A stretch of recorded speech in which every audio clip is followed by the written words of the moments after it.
Hello दोस्तों, मेरा नाम है केशव नारंग और आज हम इस वीडियो में बात करेंगे गोल्ड प्राइसेस के बारे में। दोस्तों, हाल ही में आपने देखा होगा कि गोल्ड प्राइसेस किस तरीके से अपने रिकॉर्ड हाईज बना रहे हैं। आज की डेट में मैं बात करूं तो 10 ग्राम गोल्ड का दाम इंडिया के अंदर 56,000 मतलब 56,000 रुपए से भी ज्यादा जा पहुंचा है। दोस्तों, आखिर क्या रीजन है गोल्ड प्राइसेस इतने ज्यादा बढ़ रहे हैं? आइए दोस्तों समझते हैं हम इस वीडियो में, और क्या ये सही टाइम है गोल्ड में इन्वेस्ट करने का, जानते हैं इस वीडियो।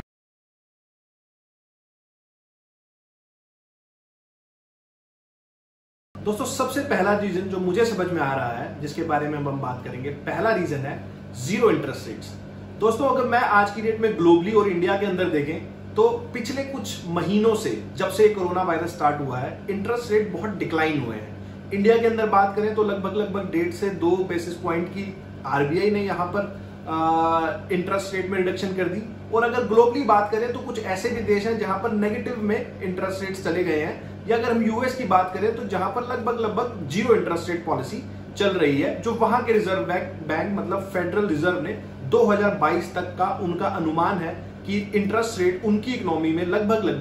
0% रहने वाला है। दोस्तों, इसका मतलब यह है कि कोई इंसान अगर वहां के किसी बैंक के अंदर पैसा रखता है तो उसको बैंक कोई बहुत ज्यादा रेट या रिटर्न ऑन इन्वेस्टमेंट नहीं देने वाला है,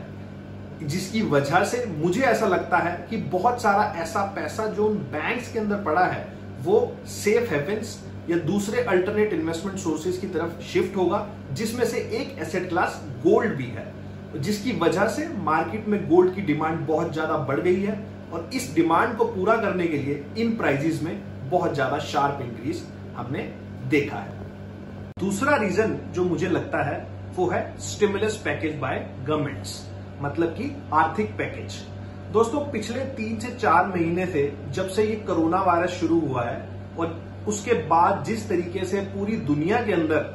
पूरी दुनिया की सरकारों ने अपने अपने देश के लिए आर्थिक पैकेज अनाउंस किए हैं, वो भी एक बहुत बड़ा रीजन है गोल्ड प्राइसेस इंक्रीज होने के लिए। अगर इंडिया में हम देखें तो इंडिया ने भी लगभग जैसा कि आपने सबने जानते हैं, देखा है कि मोदी जी ने कहीं ना कहीं 20 लाख करोड़ का पैकेज हमारी इकोनॉमी को भी दिया था, जो लगभग हमारी जीडीपी का 10% है। वहीं यूएस की अगर हम बात करें तो वहां पर भी 3 से 4 ट्रिलियन डॉलर का पैकेज उनकी इकोनॉमी में भी डाला गया, जो उनकी जीडीपी का लगभग 20 से 25% के आसपास है।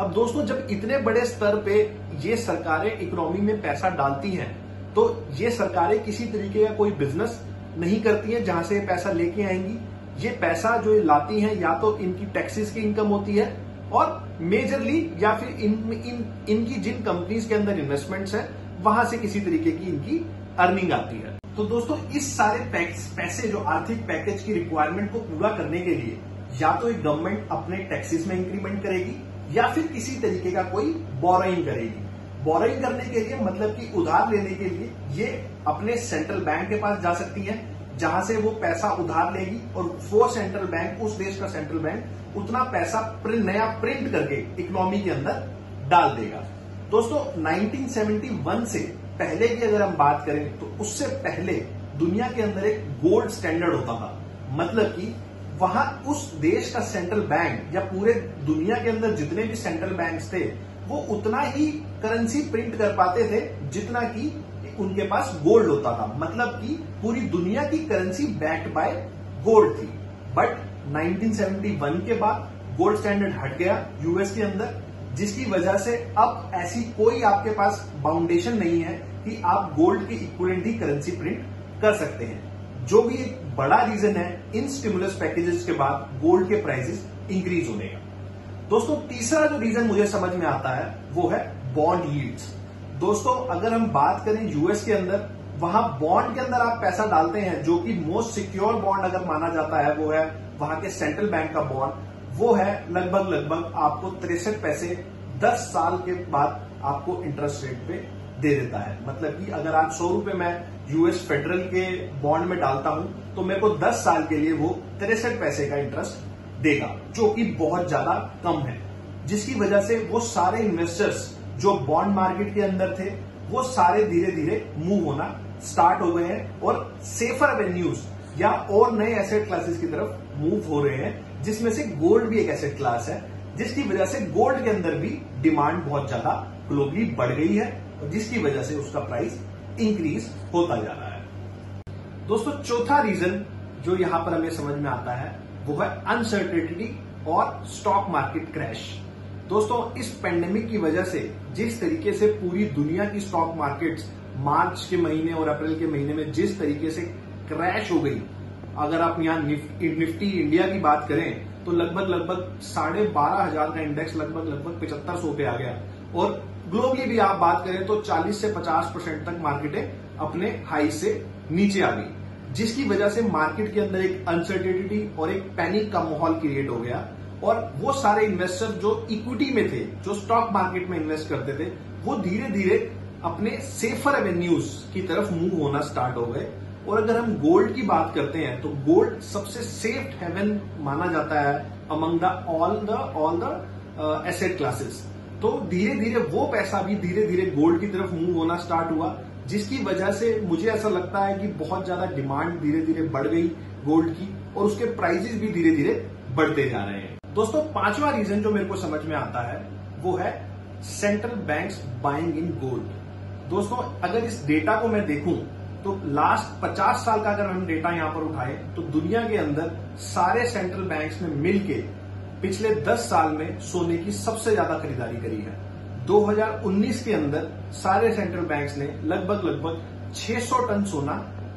खरीदा है। दोस्तों, पिछले 2011 से लेकर 19 तक ये पहले ऐसे 10 साल हैं जिसमें सारे सेंट्रल बैंक्स कहीं ना कहीं नेट बायर्स रहे हैं ऑफ गोल्ड, जो कि एक बहुत बड़ा साइन है, जिसकी वजह से मार्केट में बहुत ज्यादा डिमांड बढ़ गई गोल्ड की और गोल्ड का प्राइस बहुत तेज। तो ये रीजन है जिसकी वजह से 2011 से लेकर अब तक लगभग गोल्ड का प्राइस डबल से भी ज्यादा हो गया है। दोस्तों, ये कुछ रीजंस थे जिनकी वजह से मुझे लगता है कि इनकी वजह से गोल्ड प्राइसेस बहुत ज्यादा तेजी से इंक्रीज कर रहे हैं और आगे भी शायद इसी तरह से इंक्रीज करते रहें। दोस्तों, अब हम ये समझते हैं कि क्या ये सही टाइम है गोल्ड में इन्वेस्ट करने का, जो लगभग आज की डेट में जैसा मैंने आपको बताया कि गोल्ड लगभग 10 ग्राम का दाम लगभग 56,000 रुपए के आसपास पहुंच चुका है। क्या इन प्राइसेस के ऊपर भी हम इन्वेस्ट कर सकते हैं और यहां से और रिटर्न कमा सकते हैं? तो दोस्तों, आइए हम जानते हैं इसके बारे में।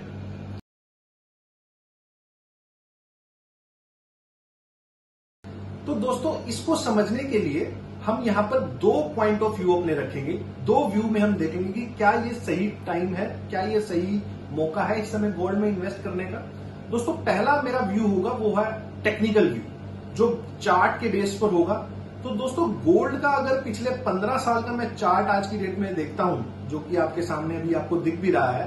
तो 2011 में एक ऐसी मूवमेंट आई थी जब गोल्ड ने अपना ऑल टाइम हाई बनाया था, जो $1900 का आसपास है। क्योंकि ये चार्ट पूरा डॉलर टर्म्स में है तो हम इंटरनेशनल लेवल पे यहां पर बात कर रहे हैं। तो $1900 के आसपास का हाई 2011 में गोल्ड ने बनाया था। लगभग 9 साल के बाद अब 2020 में गोल्ड ने इस लेवल को भी क्रॉस कर लिया है और इस समय गोल्ड इंटरनेशनल मार्केट में $2000 से भी ऊपर ट्रेड कर रहा है। तो दोस्तों, अगर इन चार्ट्स के ऊपर बेसिस पे हम देखें तो इस लेवल पे एक बहुत अच्छा ब्रेकआउट आया है। ये मंथली चार्ट्स जो मैंने आपके आगे रखे हुए हैं, तो मंथली चार्ट के ऊपर एक बहुत अच्छा ब्रेकआउट दिया है गोल्ड ने $1900 के लेवल पे। तो दोस्तों, मेरी यहां पर आपको सलाह ये रहेगी कि अगर आप गोल्ड में ट्रेड करना चाहते हैं, इन्वेस्टमेंट करना चाहते हैं, तो इस लेवल को पकड़कर यहां पर चले। ये $1900 जो 2011 का हाई है, इसको स्टॉप लॉस लेके, मतलब कि अगर गोल्ड इसके नीचे आता है तो आपको अलर्ट हो जाना है और आपको सेलिंग की तरफ जाना है। और अगर गोल्ड इसके ऊपर रहता है तो एक अच्छी अपसाइड हमें यहां से मिल सकती है, जो लगभग मेरे व्यू में जो मुझे लगता है, जो कम से कम $3500 से $4000 की तरफ भी आने वाले टाइम में जा सकती है। रुपी टर्म्स में बात करें तो ये तेजी लगभग कुछ 65,000 से 70,000, और अगर लॉन्ग टर्म में व्यू देखूं तो कहीं ना कहीं 1 लाख रुपए पर 10 ग्राम तक भी जा सकती है। दोस्तों, ये हैरानी की बात नहीं होगी कि हाँ, गोल्ड के 10 ग्राम का भाव 1 लाख रुपए भी हो जाए, क्योंकि 2011 में भी किसी ने विश्वास नहीं किया था कि गोल्ड $1900 तक पहुंच जाएगा। तो दोस्तों ये तो था एक मेरा टेक्निकल व्यू। दोस्तों अब थोड़ा सा फंडामेंटल की तरफ भी जाएं तो जिस तरीके से मैंने आपको वीडियो में बताया कि जिस तरीके से इंटरेस्ट रेट्स इस समय इकोनॉमीज में चल रहे हैं और आने वाले जो फ्यूचर का जो व्यू दिख रहा है वो डिक्लाइनिंग इंटरेस्ट रेट्स का दिख रहा है। जैसा कि मैंने आपको बताया था यूएस के अंदर भी वहां के फेडरल रिजर्व को भी लगता है और उन्होंने पॉलिसी स्टेटमेंट में भी बोला कि 2022 तक वो किसी तरीके का कोई इंटरेस्ट रेट अपनी इकोनॉमी में नहीं बढ़ाने वाले हैं, जिसकी वजह से वो एक बहुत सारा पैसा जो बैंक्स के अंदर पड़ा हुआ है वो इन एसेट क्लासेस की तरफ मूव हो सकता है, जिसकी वजह से गोल्ड की डिमांड मार्केट में बहुत ज्यादा रहेगी और उसका प्राइस इंक्रीज होना लगभग मुमकिन सा लगता है। दूसरा रीजन जो मेरे को समझ में आ रहा है वो है अनसर्टेनिटी। जिस तरीके से आज की डेट में कोरोना वायरस पैंडेमिक की वजह से एक अनसर्टेन सा माहौल पूरी दुनिया में बना हुआ है, तो मुझे लगता है वो सारा पैसा जो कहीं ना कहीं रिस्कियर एसेट्स में था, कहीं इक्विटी में था या फिर किसी और एसेट क्लास में था, वो कहीं ना कहीं सेफ एसेट क्लासेस की तरफ मूव करेगा, जिसमें से गोल्ड सबसे जो सेफ एसेट क्लास समझा जाता है उसकी तरफ मूव करेगा, जिसकी वजह से गोल्ड की डिमांड आने वाले टाइम में और भी ज्यादा बढ़ सकती है।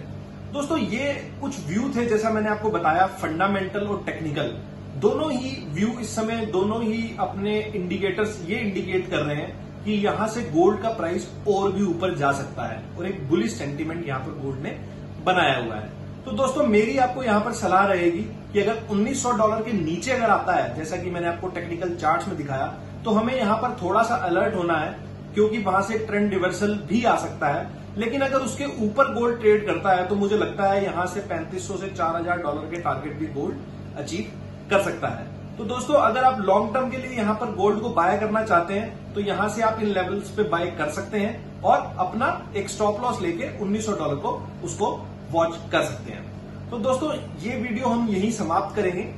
इस तरह के और भी ऐसे वीडियोस मैं आपके लिए बनाता रहूंगा। अगर आपको ये वीडियोस अच्छा लगा हो तो इस वीडियो को जरूर लाइक और शेयर कर ले और इस चैनल को जरूर सब्सक्राइब कर ले ताकि और बेल आइकन को प्रेस कर ले ताकि आपको इस तरीके के और भी वीडियोस मिलते रहें। ये वीडियो को अब हम यहीं समाप्त करेंगे दोस्तों। बाय बाय दोस्तों।